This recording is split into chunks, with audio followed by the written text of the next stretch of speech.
ನಮಸ್ಕಾರ. ಕನ್ನಡ ಒನ್ನೆಗೆ ಸ್ವಾಗತ. ನಾನು ನಿಮ್ಮ ಭಾಗ್ಯನಾರಾಯಣ ಬೊಕ್ಕವರಪು.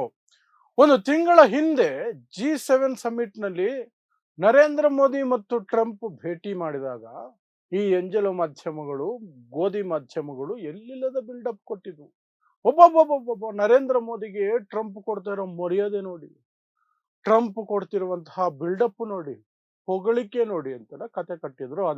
ಅದೆಲ್ಲವೂ ಸಹ ಟ್ರಂಪ್ದು ನಾಟಕ, ನರೇಂದ್ರ ಮೋದಿದು ಬಿಲ್ಡಪ್ ಅಂತ ಈಗ ಮತ್ತೆ ಸಾಬೀತಾಗ್ತಿದೆ. ಯಾಕೆಂದ್ರೆ ಭಾರತದ ಮೇಲೆ ಮತ್ತೆ ಅಮೆರಿಕ 100% 100% ಹಾಕೋದಕ್ಕೆ ಸಿದ್ಧತೆ ನಡೆಸ್ಕೊಳ್ತಿದೆ. ಅಂತಹದ್ದೊಂದು ಬಿಲ್ ಅನ್ನ ಅಮೆರಿಕದ ಪಾರ್ಲಿಮೆಂಟ್, ಕಾಂಗ್ರೆಸ್ ಅಂತ ಕರೀತಾರೆ, ಅಲ್ಲಿನ ಸಂಸತ್ತಿನಲ್ಲಿ ಆಡಳಿತ ಪಕ್ಷ ಪ್ಲಸ್ ವಿರೋಧ ಪಕ್ಷ ಇಬ್ಬರು ಸೇರ್ಕೊಂಡು ಮಂಡಿಸಿದ್ದಾರೆ. ಭಾರತ ಸೇರಿದಂತೆ 5 ರಾಷ್ಟ್ರಗಳ ಮೇಲೆ 100% ಟ್ಯಾರಿಫ್ ಹಾಕಬೇಕು ಅಂತ. ಯಾಕೆ? ರಷ್ಯಾದಿಂದ ಆಯಿಲ್ ಈ ಹಿಂದೆ ಖರೀದಿ ಮಾಡಿದಕ್ಕೆ, ಈಗ ಮಾಡ್ತಿರೋದಕ್ಕಲ್ಲ, ಈಗ ಮಾಡ್ತಾನೂ ಇಲ್ಲ. ಈ ಹಿಂದೆ ಖರೀದಿ ಮಾಡಿದ್ರಲ್ಲ, ಅದಕ್ಕೆ ಶಿಕ್ಷೆ ಆಗಬೇಕು. 100% ಟ್ಯಾರಿಫ್ ಹಾಕಬೇಕು ಭಾರತ ಸೇರಿದಂತೆ 5 ರಾಷ್ಟ್ರಗಳ ಮೇಲೆ ಅಂತ ಭಾರತವನ್ನು ಸಹ ಟಾರ್ಗೆಟ್ ಮಾಡ್ಕೊಂಡಿದ್ದಾರೆ. ಸೊ ಏನಿದು ಹೊಸ ಬೆಳವಣಿಗೆ?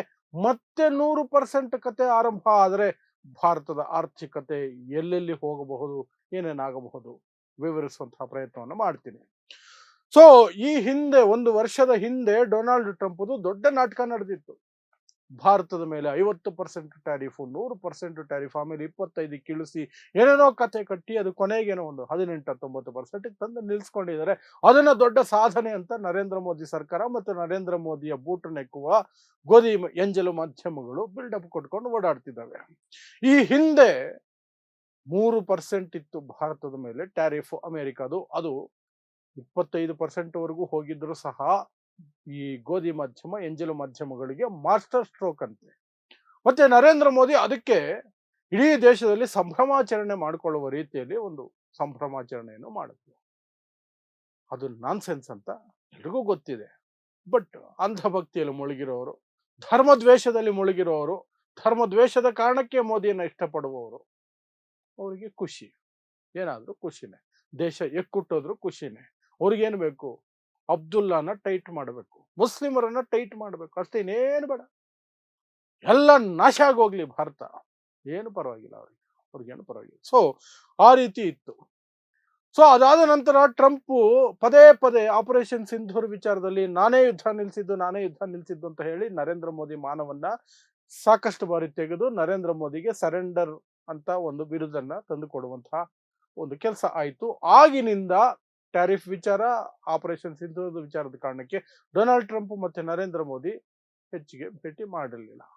ಇಬ್ರು ಈಗ ನಾವು ಚಡ್ಡಿ ದೋಸ್ತುಗಳು, ಶತ್ರುಗಳು ಆಗ್ಬಿಟ್ಟಿದೀವಿ ಅನ್ನೋ ರೀತಿ ಬಿಲ್ಡಪ್ ಕೊಟ್ಕೊಂಡು ಓಡಾಡ್ತಿದ್ರು. ನಿನ್ನ ಮುಖ ನಾನ್ ನೋಡಲ್ಲ, ನನ್ನ ಮುಖ ನೀನ್ ನೋಡಬೇಡ, ನಿನ್ನ ಹೆಸರು ನಾನು ಎತ್ತಲ್ಲ ಅಂತ ನರೇಂದ್ರ ಮೋದಿ. ಬಟ್ ಅಲ್ಲಿ ಟ್ರಂಪ್ ಹೆಸರು ಎತ್ತೇ ನಾನು ಮಾನ ಕಳೀತೀನಿ ಅಂತ ಹೆಸರು ಎತ್ತೋ ಕೆಲಸವನ್ನ ಇಲ್ಲಿ ನರೇಂದ್ರ ಮೋದಿ ಮುನಿಸ್ಕೊಂಡು ಹೆಸರು ಎತ್ತಲಿಲ್ಲ ಅಂತ ಅನ್ಕೋಬಾರ್ದು. ಮುನಿಸಿಕೊಂಡು ಟ್ರಂಪ್ ಮೇಲೆ ಟ್ರಂಪ್ ಹೆಸರು ಎತ್ತಲಿಲ್ಲ ಅಂತ ಅನ್ಕೋಬಾರ್ದು. ನರೇಂದ್ರ ಮೋದಿ ಹೆಸರು ಎತ್ತದೇ ಇದ್ದಿದ್ದು ಭಯಕ್ಕೆ. ಟ್ರಂಪ್ ವಿರುದ್ಧ ಏನಾದರೂ ಹೇಳಿಕೆ ಕೊಟ್ರೆ ನರೇಂದ್ರ ಮೋದಿ, ಟ್ರಂಪ್ ಬಾಯಿ ಒಳ್ಳೇದಲ್ಲ, ಕೆಟ್ಟ ಕೊಳಗ ಭಾಷೆಯಲ್ಲಿ ಬೇಕಾದ್ರೆ ಆ ಮನುಷ್ಯ ಬೈದು ಬಿಡ್ತಾನೆ, ಯಾಕೆ ಬೇಕು ನನಗೆ ಸಹವಾಸ, ನಾನು ಇಮೇಜ್ ಮುಖ್ಯ, ನನಗೆ ದೇಶ ಹೆಂಗನ ಹಾಳಾಗೋಗ್ಲಿ ಅಂತ ನರೇಂದ್ರ ಮೋದಿ ಟ್ರಂಪ್ ಹೆಸರೇ ಹೇಳಲಿಲ್ಲ. ಪಾರ್ಲಿಮೆಂಟ್ ಒಳಗಡೆನೂ ಟ್ರಂಪ್ ಹೆಸರು ಹೇಳಲಿಲ್ಲ. ಅದಕ್ಕೆ ವಿಪಕ್ಷಗಳು ನರೇಂದರ್ ಸರೆಂಡರ್ ಅಂತ ಲೇವಡಿ ಮಾಡಿದ್ರು. ಆದರೂ ಟ್ರಂಪ್ ಹೆಸರನ್ನ ನರೇಂದ್ರ ಮೋದಿ ಹೇಳಲಿಲ್ಲ. ಅಂತಹ 56 ಇಂಚಿನ ಎದೆ ನರೇಂದ್ರ ಮೋದಿ ಅವ್ರದ್ದು ಇರ್ಲಿ. ಸೊ ಸುಮಾರು 1 ವರ್ಷ ಭೇಟಿನೇ ಮಾಡಿರ್ಲಿಲ್ಲ. ಆದ್ರೆ ಮೊನ್ನೆ 1 ತಿಂಗಳ ಹಿಂದೆ G7 ಸಮಿಟ್ ನಡೀತು.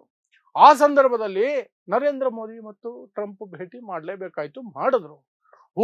ಹಳೆ ದೋಸ್ತುಗಳು ಭೇಟಿಯಾದ ರೀತಿಯಲ್ಲಿ ಎಲ್ಲವೂ ಸಾಮಾನ್ಯ ಆಗ್ಬಿಟ್ಟಿದೆ ಅನ್ನೋ ರೀತಿಯಲ್ಲಿ ಖುಷಿಯಾಗಿ ಭೇಟಿ ಮಾಡಿದ್ರು. ಮೋದಿ ಕೈ ಕುಲ್ಕೋದಕ್ಕೆ ಅಷ್ಟು ದೂರದಿಂದನೇ ಕೈ ಮುಂದೆ ಮಾಡ್ಕೊಂಡು ಬರ್ತಾರೆ. ಅವ್ರಿಗದೊಂದು ಅಭ್ಯಾಸ. ಎಂತೆಂಥದೋ ಅಭ್ಯಾಸ ಬಿಡಿ ಅವ್ರಿಗೆ, ಸುಮ್ನೆ ನಗೋ ಅಭ್ಯಾಸ. ಫ್ಲೈಟ್ ಇಂದ ವಿದೇಶಿಗರು ಯಾರಾದ್ರೂ ಇಳಿತಾ ಇದ್ರೆ ಇವ್ರು ಕೆಳಗಡೆ ಕೂತ್ಕೊಂಡು ಬರೋದಕ್ಕಿಂತ ಮೊದಲೇ ಕೈ ಅಗಲ ಚಾಚೋದು, ಶೇಕ್ ಹ್ಯಾಂಡ್ ಕೊಡೋದಕ್ಕೆ ಅಲ್ಲಿರೋ ವ್ಯಕ್ತಿಗೆ ಇಲ್ಲಿಂದನೇ ಕೈ ಮುಂದೆ ಮಾಡ್ಕೊಂಡು ಹೋಗೋದು, ಇದೆಲ್ಲ ಅವ್ರಿಗೆ ಏನೋ ಖುಷಿ ನರೇಂದ್ರ ಮೋದಿ ಅವರಿಗೆ. ಯಾಕಂದ್ರೆ ಜನರ ದುಡ್ಡು, ವಿದೇಶ ಪ್ರಯಾಣ, ಪ್ರವಾಸ ಖುಷಿ ಇರುತ್ತೆ ಒಳಗಡೆ, ಅದನ್ನ ಬಚ್ಚಿಟ್ಕೊಳಕ್ ಬರಲ್ಲ ನರೇಂದ್ರ ಮೋದಿ. ಸೊ ಅಷ್ಟು ದೂರದಿಂದ ಕೈ ಕುಲ್ಕೋ ರೀತಿಯಲ್ಲಿ ಕೈ ಇಟ್ಕೊಂಡು ಹೋದಾಗ ಟ್ರಂಪ್ ಎದ್ದು ನಿಂತ್ಕೊಂಡು ಕೈ ಕುಲ್ಕೋದ್ರು.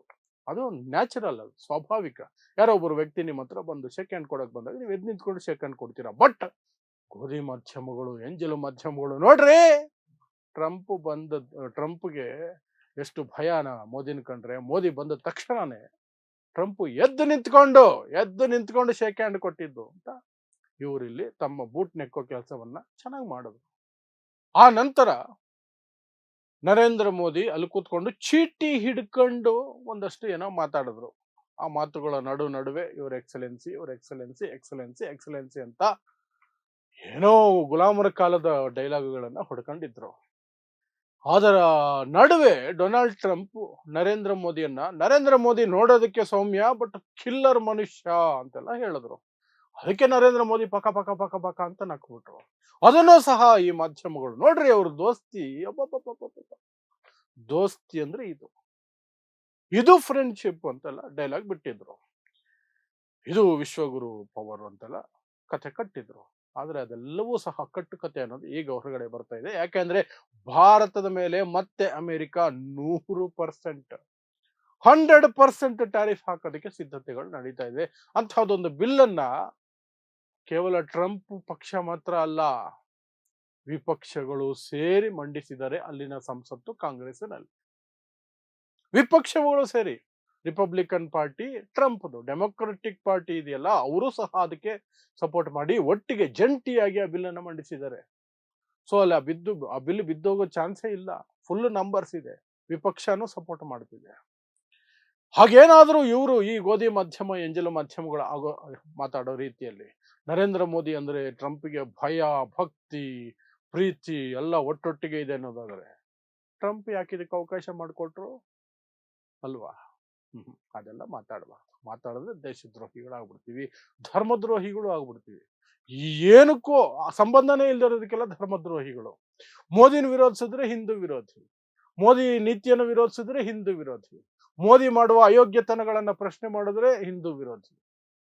ಎಲ್ಲದಕ್ಕೂ ಹಿಂದೂ ವಿರೋಧಿನೇ. ಈಗ ದೇಶ ವಿರೋಧಿ ಅನ್ನೋದನ್ನ ಕಡಿಮೆ ಮಾಡ್ಕೊಂಡ್ಬಿಟ್ಟವ್ರೆ ಭಕ್ತರು. ಹಿಂದೂ ವಿರೋಧಿ.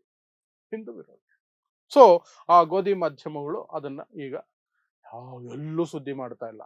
100% ಟ್ಯಾರಿಫ್ ಬರ್ತಾ ಇದೆ ಅನ್ನೋದ್ರ ಬಗ್ಗೆ ಚಕಾರ ಎತ್ತಾ ಇಲ್ಲ. ಇಂತಹದೊಂದು ಬಿಲ್ ಮಂಡನೆಯಾಗಿದೆ ಅಮೆರಿಕದ ಸಂಸತ್ತಿನಲ್ಲಿ ಅಂತ ಬಾಯಿ ಬಿಟ್ಟು ಹೇಳ್ತಾನೆ ಇಲ್ಲ, ಸೈಲೆಂಟ್ ಆಗಿ ಹೋಗಿದ್ದಾರೆ. ಬಟ್ ಎಲ್ಲ ಆಲ್ಮೋಸ್ಟ್ ಆ ಒಂದು ಬಿಲ್ಲು ಪಾಸ್ ಆಗೋ ಹಂತಕ್ಕೆ ಬಂದು ಕೂತಿದೆ. ಯಾವಾಗುತ್ತೆ ಗೊತ್ತಿಲ್ಲ, ಹೇಳಕ್ಕಾಗಲ್ಲ, ಯಾವಾಗ ಬೇಕಾದ್ರೆ ಆಗ್ಬೋದು.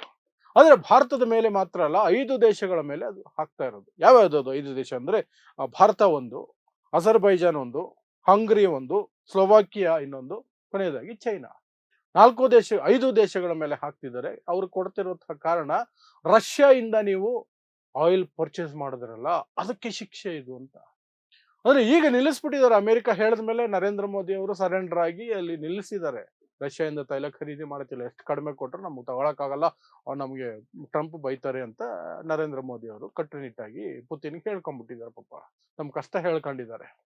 ಸೊ ಈಗ ತಗೊಳ್ತಿಲ್ಲ. ಹಾಗಾದ್ರೆ ಏನಕ್ಕಿದು ಅಂದ್ರೆ, ಈ ಹಿಂದೆ ತಗೊಂಡಿದ್ರಲ್ಲ ನೀವು, ಅದಕ್ಕೆ ಶಿಕ್ಷೆ ಆಗ್ಬೇಕಲ್ಲ, ಅದು ಅಪರಾಧ. ಅದು ನೀವು ಪೋಷಿಸಿದಿರಿ ರಷ್ಯಾನ, ಈ ಹಿಂದೆ ಅವ್ರ ಹತ್ರ ಆಯಿಲ್ ಖರೀದಿ ಮಾಡಿ, ಅದಕ್ಕೆ ಈಗ ಶಿಕ್ಷೆ ಆಗ್ಬೇಕಲ್ಲ.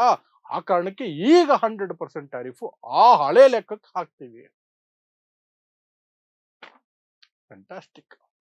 ಸೊ ಇಂತಹ ಒಂದು 100% ಬರೋದಾದ್ರೆ ಮತ್ತೆ ಭಾರತದಲ್ಲಿ ಶೇರ್ ಮಾರ್ಕೆಟ್ಗಳು ಏರ್ಪೇರಾಗೋದು, ಡಾಲರ್ ಆ ಕಡೆ ಈ ಕಡೆ ಹೋಗೋದು, ಏನೆಲ್ಲ ಆಗ್ಬೋದು ಎಲ್ಲವೂ ಆಗುತ್ತೆ. ಮತ್ತೆ ಭಾರತ ಒಂದಷ್ಟು ಪರ್ಸೆಂಟೇಜ್ GDP ಅಲ್ಲಿ ಕೊರತೆಯನ್ನು ಕಂಡುಕೊಳ್ಳುತ್ತೆ, ಗ್ರೋತ್ ರೇಟ್ ಅಲ್ಲಿ ಕೊರತೆಯನ್ನು ಕಂಡುಕೊಳ್ಳುತ್ತೆ, ಎಕ್ಸ್ಪೋರ್ಟ್ ಮಾಡುವ ಬಿಸ್ನೆಸ್ಗಳು ಲಾಸ್ಗೆ ಹೋಗ್ತವೆ. ಏನೆಲ್ಲ ಆಗಬೇಕು, ಒಂದು ಎಕ್ಸ್ಪೋರ್ಟ್ ಮೇಲೆ ಟ್ಯಾರಿಫ್ ಹೆಚ್ಚಾದರೆ ಅವೆಲ್ಲವೂ ಆಗ್ತವೆ. ಬಟ್ ಅದ್ರ ಬಗ್ಗೆ ಯಾರು ಮಾತಾಡಬಾರ್ದು. ನರೇಂದ್ರ ಮೋದಿ ಎಲ್ಲಾದ್ರೂ ಹೋದಾಗ ಫ್ಲೈಟ್ ಇಳಿದ ತಕ್ಷಣ ಅಲ್ಲಿ ಯಾರಾದ್ರೂ 4 ಜನ ಡ್ಯಾನ್ಸ್ ಆಡ್ಬಿಟ್ರೆ ಅದನ್ನ ನಾವು ಸಾಧನೆ ಅಂತ ತೋರಿಸ್ಬೇಕು, ಅನ್ಕೋಬೇಕು, ಒಪ್ಕೋಬೇಕು ಅಷ್ಟೇ. ಅದನ್ನ ಬಿಟ್ಟು ಇನ್ನೇನು ಮಾಡಬಾರ್ದು. ಅದು ಈಗಿನ ಸರ್ಕಾರದ ಉದ್ದೇಶ ಅಷ್ಟೇ. ಸೊ ಇದಿಷ್ಟು ಅಲ್ಲಿಂದ ಬರ್ತಿರುವಂತಹ ಸುದ್ದಿ. ಸೊ ನೋಡ್ತಾ ಇರಿ ಸಮಾಜಕ್ಕಾಗಿ ಕನ್ನಡ 1 ನ್ಯೂಸ್. ನಮಸ್ಕಾರ.